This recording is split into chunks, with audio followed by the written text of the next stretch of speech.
You know, I live above my store, you know, above the little tea shop. I've been there for 30-some years, and it's too convenient. There's no excuse for me to not show up to work. If it's hot or cold, sleet and snow, I'm right here.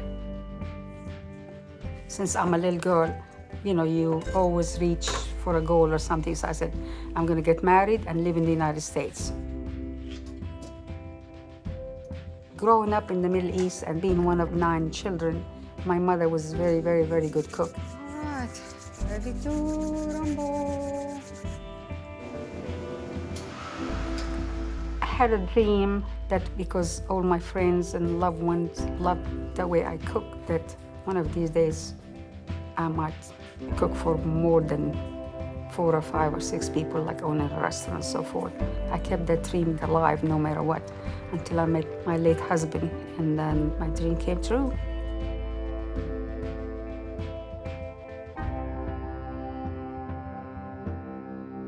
I first sent someone to the little tea shop pretty soon after I was there for the first time. I just talked about this incredible place.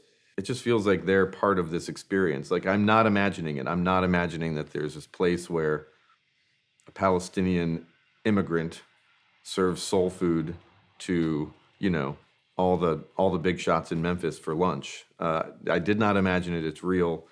My friends from New York went and saw it too. This is kind of like the Cheers TV show. You walk in here, everybody knows your name. Being in the little tea shop any day at lunch is like a who's who of Memphis.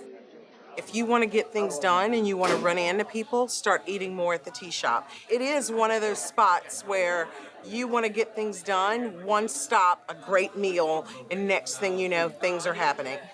Some people don't even fill out their menu or whatever. It's just they get their order. That's one reason I come here. I don't have to make any decisions. I just show up here and they tell me what to eat. And I always think it's funny on the sign, there's a picture of Suhair, and it's very ominous. It says, "I'm waiting for you." So it's like you better get in here and eat and finish your lunch. Coming in there into the tea shop for the first time, it seemed like I had stumbled into like a clubhouse, you know, like a Memphis clubhouse. Suhair just kind of orchestrating it all beautifully and seemingly hearing every conversation a little bit and helping it along. Nothing comes close. I mean, the little tea shop is unique in being such a hub, gossip, political news, insight. So the fact that the little tea shop opened by 2 women in 1918 is quite interesting to me because it's like suffragette city. I think that Suhair and the ladies that founded Little Tea Shop just represent girl power. I think it's awesome that there's a rich legacy of women running that restaurant. This was the largest cash cotton market in the country. And this was right in the middle of it, so, you know, naturally the cotton people would be pretty regular. Vernon Bell bought the restaurant in 1945. That's when the little tea shop really kind of found what it was, a meeting place of people in business and government. From a letter that my father wrote to my mother after the war, he had purchased a little restaurant in downtown Memphis. We purchased the restaurant from my father in 1977 or 8, I believe. And then in 1982, Jimmy Lauck bought the restaurant. He gave that to his friend and later wife, Suhair.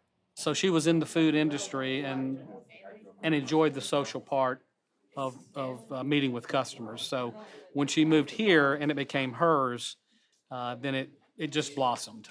You're just a jewel. No wonder you're so successful. Love you. I wouldn't believe that it would ever happen anywhere else, and it's because of her. Okay, I'm not crying anymore. She's awfully special, you know. But everybody knows that when they walk in the door. Even when I first came in here and she didn't know me, she gave me a big hug, and we've been friends ever since, and that was 20-something years ago.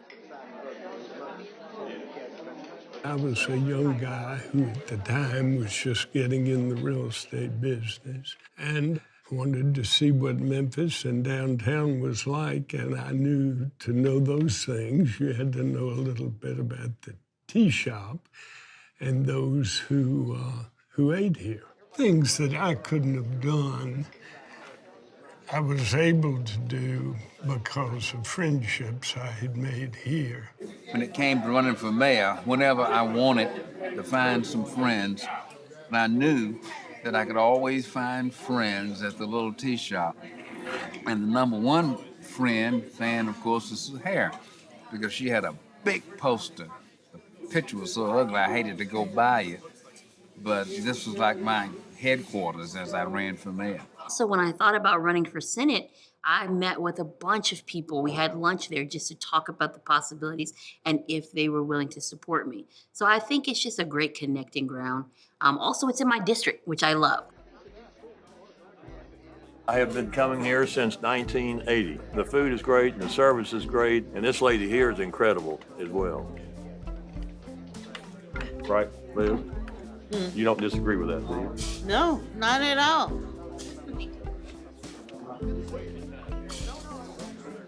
And I think you are too. And I've been here about 40 years. Sue is a good person to work for, and she's just like a sister to me. I love her. I've been here 18 years.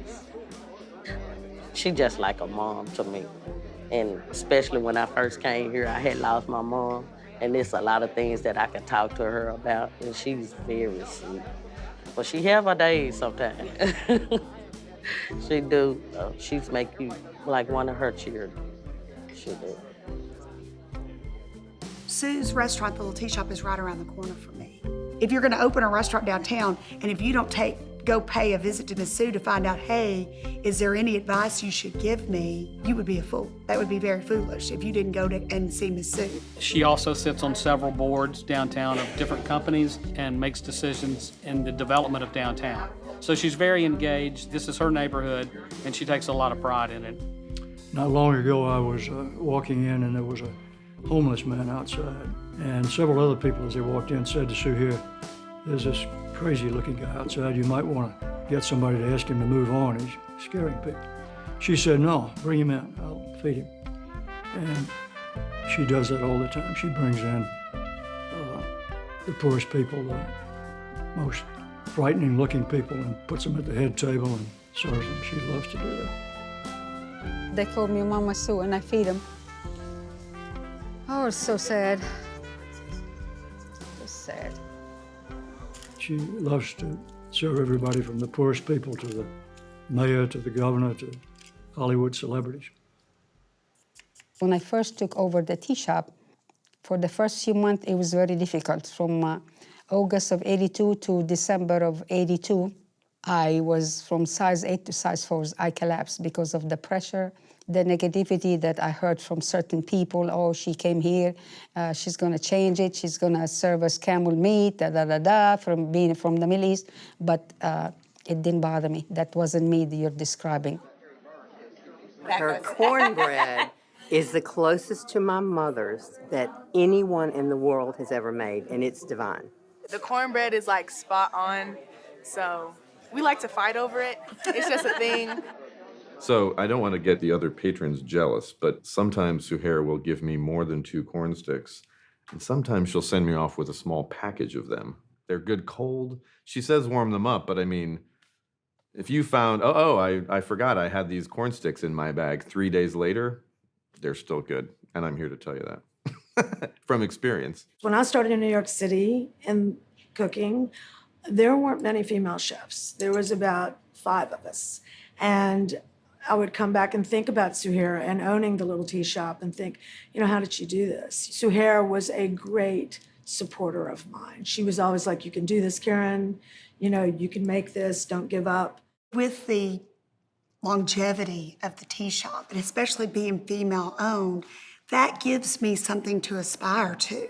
I mean, the fact that the tea shop had been there this long, starting in a community or an environment that was male-dominated. I mean, if the tea shop's been around this long, well, then they better watch out because Felicia Suzanne's will be around this long also.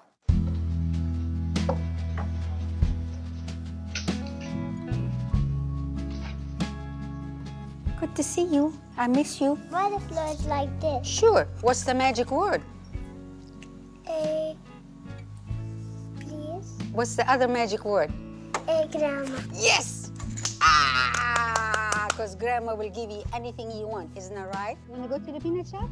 Yes. And then we're going to go to the park? The peanut shop, we owned it, my sister and myself and my brother-in-law, since '93. I bribed them to come to Memphis, and this is one of the projects we had in mind. Yeah. Okay, let's go see Mr. Peanut. Hi, family. How are you? Hi, Hamude. Assalamu alaikum. How are you? Come on in. This is Royals. This is Nougat. This is Caramel. We came here with a goal in our heart and soul to stand on our feet. Is the American dream, is our dream. Put our kids through college and make a living.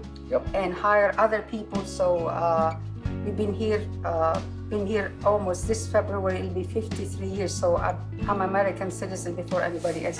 I've been here 36 years so in I'm January. so proud of it. We vote, we pay taxes sometimes, and we campaign, and we hope that this world will be a better place with the right leadership and as working together, black, white, Hispanic, Muslim, Christian, Jews, and we only got creation, we only got children. So I'm tired of people just putting label on us. So we're human beings and we love each other, and that's what we're supposed to do, work together and support each other. Absolutely, Inshallah. absolutely. Inshallah.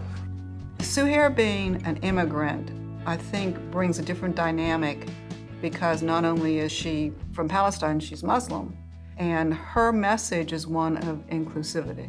You see that on the signs that she hand letters when you walk into the restaurant. You hear that in her voice, the way she welcomes everyone. She is a shining beacon for inclusivity in Memphis, Tennessee. I call her sweetie and I call her sissy. She's the Sissy sister. nicely. She's the sister from another mister. She's my best friend, and she's my soul sister. I love her to death. We are partners in crimes. We go to concerts. We go to basketball, Tigers and Grizzlies, of course, and it's fun. We just go there and we don't think. I'm the quiet one. She's the one who does all the cheering. And she does it for two. Yes, I do it for two because I think of it as a therapeutic event. She cares about the city. You know, she moved here and she adopted this as her home. This is her home. It is so important for Suhair, more important to those who follow her as immigrants, know that the Statue of Liberty and the words inscribed at the base of that statue are not merely dry words. They're brought to life by people such as Suhair. So coming to the United States was a dream. Owning a restaurant was a dream. Living in a freedom country was the most rewarding thing I have ever done in my life. I'm gonna cry because people take America for granted. You need to go and see how the other half of the world live to come and appreciate America. Spread the peace and love and joy and teach your children not to hate one another. This woman is for love and peace. This mother is for love and peace all over the world. If they put mothers in charge, I think the whole world will be a better place for all of us.